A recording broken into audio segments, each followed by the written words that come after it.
माया वसवर्ति विश्वमखिलं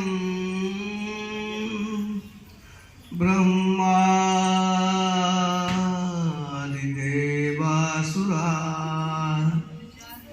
यत्सत्त्वादमृखैव भाति सकलं रज्जौ यथा हेद्भ्रम यत्पादप्लवमेकमेव हि भवाम्भोदधे स्थितिर्षावतां वन्देऽहं तं शेषकारणपरं रामाख्यमीशं हरिं वन्दे गुरुपदकञ्ज कृपा सिंधु नररूप हरि महामोहतम पुंज व्यास वचन रविकर निकर श्री सद्गुरु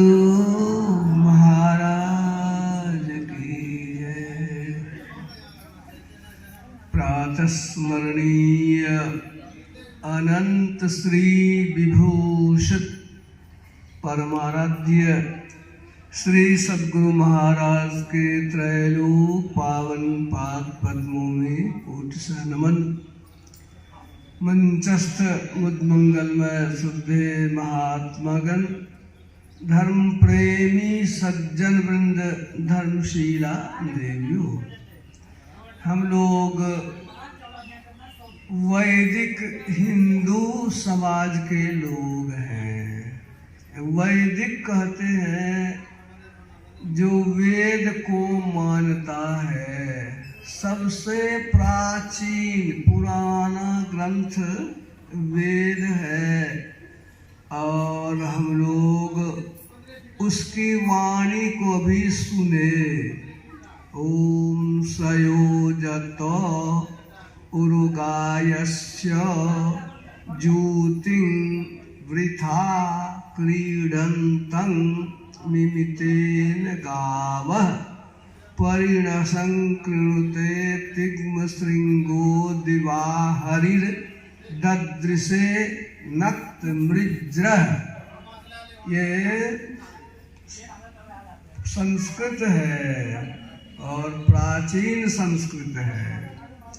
इसमें कहा गया कि हम लोगों का जो लक्ष्य है, जिससे परम कल्याण होगा, जिससे हमारा उद्धार होगा, वह है ईश्वर प्रभु परमात्मा। सारे दुखों को क्लेशों को नाश तभी कर पाएंगे जब ईश्वर की प्राप्ति होगी। लेकिन ईश्वर है कैसा, कैसे इसको जानेंगे, कैसे प्राप्त करेंगे, या यदि नहीं जानेंगे तो सही ईश्वर की भक्ति नहीं कर पाएंगे। मरीच है कि पपीता का दाना है, पहचान नहीं है, तो पपीता के दाना डालने से मरीच वाला गुण तो नहीं आवेगा। इसलिए पहचान ईश्वर की जरूरी है। वो ईश्वर कैसा है? वेद ने कहा कि हमारी जो इंद्रियां हैं, आँख, कान, नाक, जीभ, चमड़ा, इसी से हम दुनिया को पहचानते हैं। रूप, रस, गंध, स्पर्श और शब्द, ये संसार है। और वेद ने कहा आँख, कान, नाक, जीभ, चमड़ा, मुख आदि इंद्रियों के द्वारा ईश्वर को प्राप्त करने की चेष्टा करना झूठे तो खेल करना है, तो गड़बड़ हो गया। हमारे पास तो यही हथियार है, इसी से ये दुनिया को जानते हैं।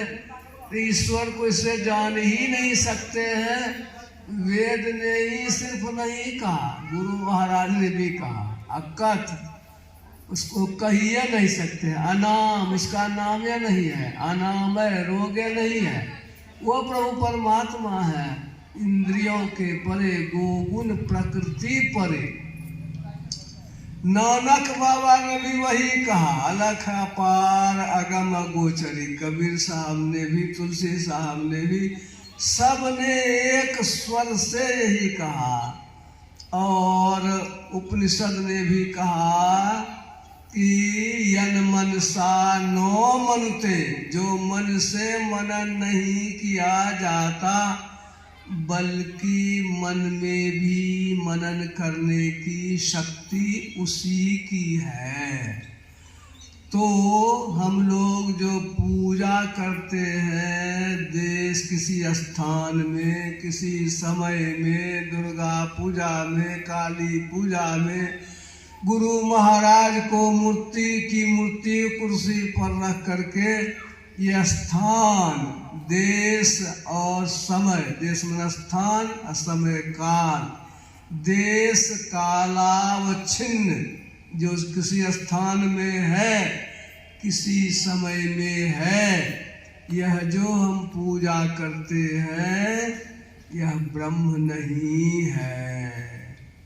वो तो पूजा करते हैं, इसके लिए कहा करते हैं, ठीक है, पाषाण लौह मृण्मय विग्रहेषु पूजा। पाषाण में पत्थर, लोहा, मिट्टी, इसकी मूर्ति बना करके जो हम पूजा करते हैं, हे भगवान हमको दीजिए, नहीं कहते हैं, हमको धन दीजिए, बेटा दीजिए, भोला बाबा कहते हैं। तो यह जो पूजा हम लोग करते हैं मिलता है, कहाँ मिलेगा? इसी दुनिया में धन मिलेगा, दुनिया से छूट करके तो नहीं मिलेगा। तो यह जो दुनिया में मिलेगा तो फिर जन्म लेंगे, मरेंगे, तभी न उसको भोगेंगे। यानी कि जन्मना मरना आपका नहीं छूटेगा, और जन्मना मरना नहीं छूटेगा तो दुखो आपका समाप्त पूर्णतः नहीं होगा। इसीलिए कहा पुनर्जनन भोग करी मुमुक्षो, इससे आपका कल्याण नहीं। तब कोई जो ईश्वर प्रभु परमात्मा की भक्ति करते हैं वे अपने को अंतर्मुखी बनाते हैं, और तब असली में ईश्वर प्रभु परमात्मा की भक्ति करते हैं। कैसे करते हैं? क्या है ईश्वर? गुरु महाराज ने कहा, रूप किसको कहते हो? कहते हैं रूप जो आँख देखे उसको रूप कहते हैं। शब्द किसको कहते हैं? कान से जो सुनते हैं उसको शब्द कहते हैं। गंध किसको कहते हैं? नाक से जिसकी परख होती है उसको गंध कहते हैं। उसी तरह से ईश्वर किसको कहते हैं? जिसको आप स्वयं जाने।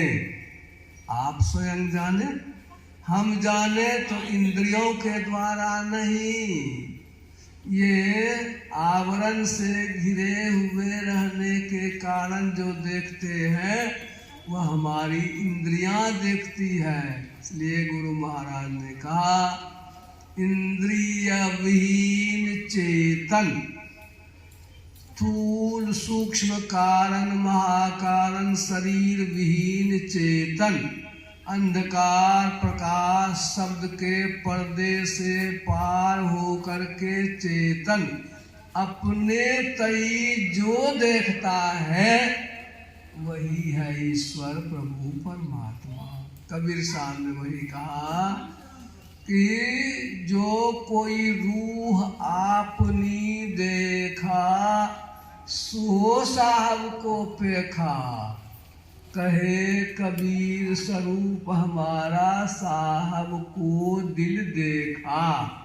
असली जब उसको देखा तो पाया वह एक कई जगह नहीं है, एक स्थान में, एक मूर्ति में, एक रूप में ही नहीं है।